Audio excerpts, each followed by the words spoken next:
लोग यहाँ मन बना के बैठे हुए हैं कि लोकसभा में 40 का 40 सीट इस बार हम लोग जीतने वाले हैं।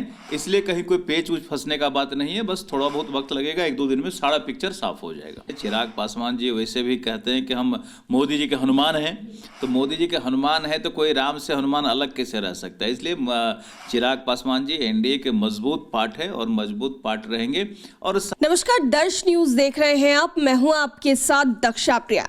इन दिनों बिहार की राजनीति में एक बार फिर से उथल पुथल देखा जा रहा है, क्योंकि लोकसभा चुनाव काफी ज्यादा नजदीक है और अब इसे लेकर के सीट शेयरिंग को लेकर हर तरफ मामला फंसता हुआ नजर आ रहा है। ऐसे में बीजेपी को लेकर सवाल उठ रहे हैं कि आखिर कहां मामला फंस रहा है, क्योंकि एनडीए में जितने घटक दल हैं सभी को उनकी डिमांड्स जो है वो बीजेपी को पूरी करनी है। और ऐसे में किस तरीके से आखिर बीजेपी सभी के बीच में सामंजस्य बिठाएगी, इसी पर चर्चा करने के लिए आज हमारे साथ पूर्व मंत्री नीरज बबलू मौजूद है। सर, सबसे पहले स्वागत है आपका दर्श न्यूज़। धन्यवाद सर, जिस तरीके से अभी देखेंगे कि सीट शेयरिंग का फॉर्मूला लगातार फंसता हुआ नजर आ रहा है, घटक दल जितने भी हैं उनकी अगर बात कर ले तो सभी की अपनी अपनी डिमांड्स हैं।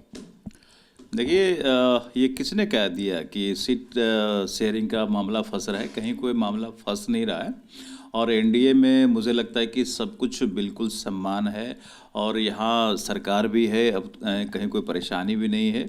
जो भी घटक दल हैं, एक्चुअली थोड़ा बहुत जो 1-2 दिन आगे पीछे हो रहा है उसके और कई कारण हैं। कुछ और दल जो बाहर इधर उधर घूम रहे हैं वो भी आने वाले हैं, इसलिए ये सब चल रहा है सीट का। यहाँ मुझे लगता है कि जो मुख्य रूप से पार्टी है भारतीय जनता पार्टी और जनता दल यूनाइटेड, इन दोनों में कहीं कोई बात नहीं है। बाकी जो दल है उनको अगर एडजस्ट करने की बात होती है तो उसके लिए थोड़ा सा समय लग रहा है कि किसको कहाँ एडजस्ट किया जाए।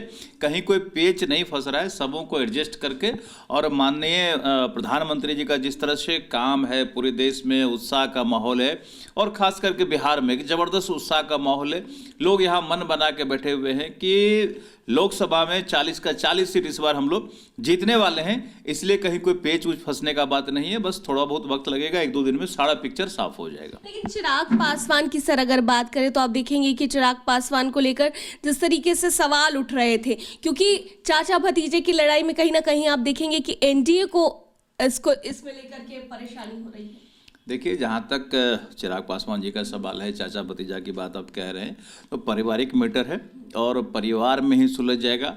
वैसे कई बार बैठक हो चुकी है, माननीय प्रधानमंत्री जी भी के नेतृत्व में भी लोगों का बैठक हुआ है और बहुत ही जल्द, मैं आपको बता रहा हूँ कि 2 दिन के अंदर 3 दिन के अंदर सारा कुछ क्लियर हो जाएगा, कहीं कोई विवाद नहीं है। चिराग पासवान जी वैसे भी कहते हैं कि हम मोदी जी के हनुमान हैं, तो मोदी जी के हनुमान हैं तो कोई राम से हनुमान अलग कैसे रह सकता है। इसलिए चिराग पासवान जी एनडीए के मजबूत पार्ट है और मजबूत पार्ट रहेंगे और सारा सामंजस्य बहुत ही जल्द हो जाएगा और सबों को सम्मान मिलेगा।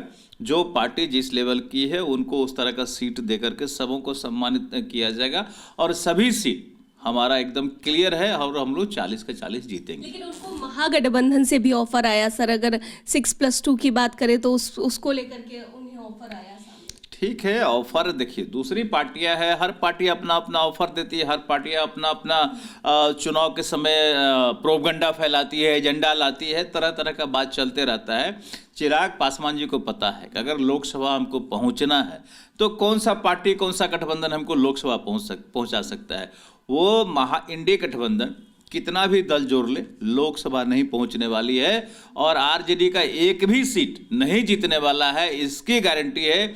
जैसे पिछले चुनाव में पूरी तरह 0 पर आउट हुआ था आरजेडी, इस बार भी आरजेडी 0 पर आउट हो गई, एक भी सीट उनको नहीं मिलने जा रहा है। आज दिल्ली में कोर कमेटी की बैठक हो रही है सर बीजेपी की, तो क्या लगता है इसमें क्या कुछ चर्चा होगी? मैंने इसलिए तो बताया कि बहुत ही जल्द 1 से 2 दिनों के अंदर सारा पिक्चर साफ हो जाएगा, हर कुछ स्पष्ट हो जाएगा। माननीय मुख्यमंत्री जी भी विदेश से लौट चुके हैं, मुझे लगता है कि आज ही हो सकता है प्रधानमंत्री जी से मुलाकात भी होगी और सारा पिक्चर क्लियर हो जाएगा। जिनका भी जो है जगह वो सब क्लियर हो जाएगा, कोई विवाद एनडीए में नहीं रहेगा। थोड़ा बहुत चलते रहता है, बातचीत का दौर है, ये चलते रहता है, सबकी अपनी अपनी अपेक्षाएं हैं, वो चलते रहता है, लेकिन वो सब साइड हो जाएगा। अच्छा, एक सवाल सर और उठ रहा है कि इतने दिन हो गए एनडीए की सरकार का गठन हुए हुए, लेकिन अभी तक कैबिनेट विस्तार क्यों नहीं हो पाया? देखिए, अभी सामने लोकसभा है और लोकसभा का लगातार चल रहा है कि जल्दी से जल्दी सीट फाइनल हो जाए। एक बार ये लोकसभा का सारा कुछ हो जाता है, सीट वोट शेयरिंग का क्लियर हो जाएगा, तो बाकी एक्सटेंशन हो जाएगा, उसमें कहीं कोई दिक्कत नहीं है। मुझे लगता है कि लोकसभा से पहले या आचार संहिता लगने से पहले तक हो जाना चाहिए जैसी संभावना है, तो इससे कोई फर्क नहीं पड़ता। अभी बस सीट शेयरिंग का चल रहा है, ये सब क्लियर हो जाता है, उसके बाद सब कुछ ठीक हो जाएगा। आरजेडी की तरफ से सर ये भी कहा गया कि सीएम नीतीश कुमार विधानसभा भंग करना चाहते हैं कि चुनाव दोनों साथ में हो जाए। देखिए, आरजेडी अनर्गल प्रलाप करते रहती है और इस तरह का आरोप लगाते रहती है जो बिल्कुल निराधार है। अभी 2 साल, पौने 2 साल लगभग समय बचा हुआ है और माननीय मुख्यमंत्री जी इस पौने 2 साल का भरपूर उपयोग करेंगे बिहार को आगे बढ़ाने में। एनडीए की सरकार बिहार को मजबूत करेगी, ना कि चुनाव कपार पर डालेगी, ऐसा कभी संभव नहीं है। लोकसभा होना है, लोकसभा के बाद अपने समय पर बिहार में विधानसभा का चुनाव होगा और मजबूती से होगा और एनडीए मजबूती से पुनः विधानसभा में भी आएगी और बिहार का विकास करके आएगी। अभी जो समय बचा हुआ है ना, इसमें विकास का काम होगा, ना कि चुनाव होगा। अच्छा, एक आखिरी सवाल सर, अभी फिलहाल में ही जो गृह मंत्री अमित शाह है वो बिहार आए थे और उनके एक बयान से जो उन्होंने भू माफिया पर बयान दिया था कि उल्टा लटका देंगे, इसको लेकर के आरजेडी वाले काफी ज्यादा विरोध कर रहे हैं। देखिए, आरजेडी विरोध इसलिए कर रहे हैं कि सारे इस तरह के कुकर्म में आरजेडी इन्वॉल्व रहते हैं।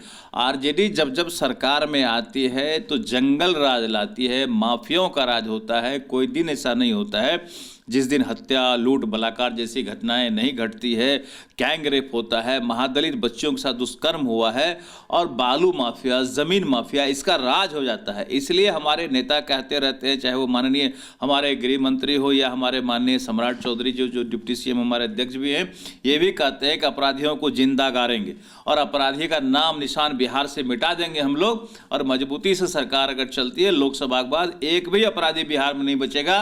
सारे अपराधियों को या तो बिहार से बाहर जाएगा या जमीन के नीचे जाएगा अपराधी। बहुत बहुत धन्यवाद सर हमसे बात करने के लिए। तो ये थे हमारे साथ बीजेपी के वरिष्ठ नेता और पूर्व मंत्री नीरज बबलू, जिनसे हम बातचीत कर रहे थे। कैमरा पर्सन ऋतिक के साथ मैं दक्षा प्रिया, दर्श न्यूज, पटना।